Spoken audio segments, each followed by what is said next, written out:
Hi, I'm Tonyah from YahLight. This is on acceptance. For those of us who've gone through a divorce or a big traumatic event in our lives, what I'm explaining is all of these big traumatic events in our lives, according to the Bible and psychology and some other religions, is about our healing journey.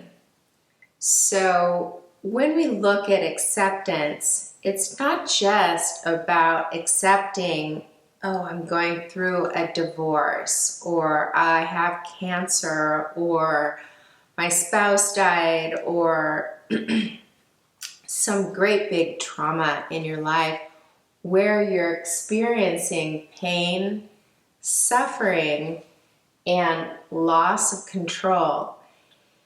This is the human journey, and I believe it's actually the spiritual journey. How we arrive at acceptance is a fairly lengthy process, but I thought I'd give you some tips here.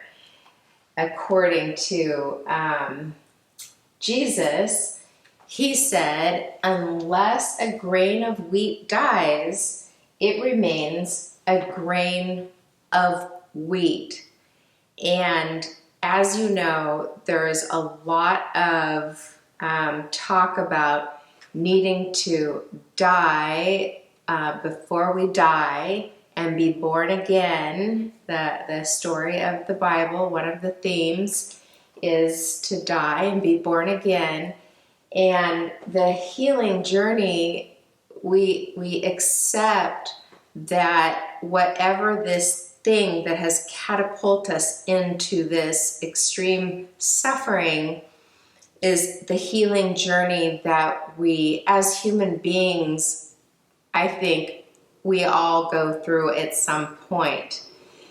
But being conscious of what was God's plan for us during these periods can make the journey a lot more meaningful and less difficult.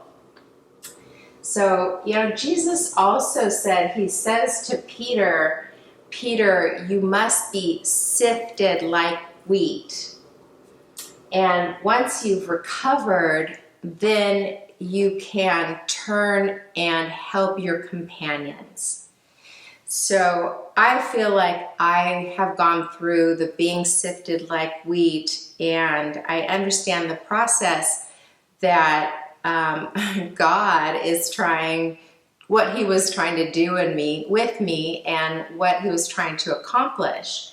And in general, what that says in the Bible especially is that we all go, or need to go, from the flesh or from our soul to spirit. So we're on this journey from our soul to our spirit. It's a deeper place within. It's going from our soul is also known as our self. It's our psyche. According to the psychology, psyche is the self. It's the soul. It's our ego. So we go from this personality that we all have, a very individual, unique soul, and the journey is to go from that ego, and they also call that the smaller self, to the spirit, or to God, or to our true self. They sometimes, some people write it as the false self going to the true self. Or that these things need to die and be born again in spirit. So this is also the concept of salvation. So one of the things to remember is this is a little bit of a painful journey, and part of the journey is learning to be vulnerable and allow yourself to accept that you're going through this healing journey, and you're going to have a lot of pain released, hopefully, during this period of time. So as we go from the self to the spirit, we are saved. The good news is that Jesus and God are with us. He's in our heart. He's with our pain, with our suffering, and we relinquish control over to God, because by doing that, we truly learn what sustains us. And our soul does not sustain us. Our soul eagerly tries to help us in our life and keep us safe, but it just cannot come close to the glory of God and the job that God does as our sustainer and our redeemer. So by doing this process over and over, we surrender the soul, the self, the ego to God, spirit, true self, higher consciousness, higher power. And the more we do it, the more we learn to do this process, the more we trust in God, the more faith that we have in Him, because just like Jesus said, when we seek, we're going to find. So the problem with not knowing that this is the journey that we're on is we can get stuck in what I call the soul circuit. And that's our mind, our emotions, and our desires. It's just this part of us cut off from the spirit. And what that looks like is there might be a lot of blame, judgment, attacking, defending, repressing, numbing. This is all avoidance tactics of the pain.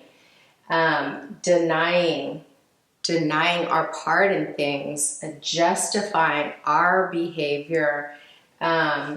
So the ego relentlessly in circuitry just does this thing to avoid dying and giving over control to the spirit.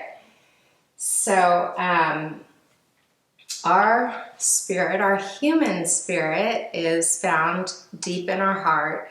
And when we're born again, in many different ways, we can be born again. When we accept Christ, we're born again. But this is kind of what they call a second birth. It's where you really learn to surrender all of this over to God, and you're really as you're doing it, you're allowing the pain and you're allowing the suffering. And by allowing the pain and the suffering and allowing God and Jesus and His love and compassion to embrace our pain, we change our relationship with that pain. It becomes pain and love. It becomes a journey of loving oneself. It's I love this pain that I have, and by doing that, we are set free from all of the suffering of all these avoidance tactics that we can use. So basically, Acceptance is not just accepting the trauma that we go through, but it's accepting that when we do go through a trauma or many little traumas along the way, that we learn how to do the healing journey as described by Jesus, how to surrender the soul, how to die and be born again, how to be resurrected into new life, and life that's powerful, it's eternal, it's sustaining. So anyway, this is the spiritual journey, the journey from the self to the spirit. And anyway, so this is on acceptance, and I hope it was helpful. Go in grace and go with grace.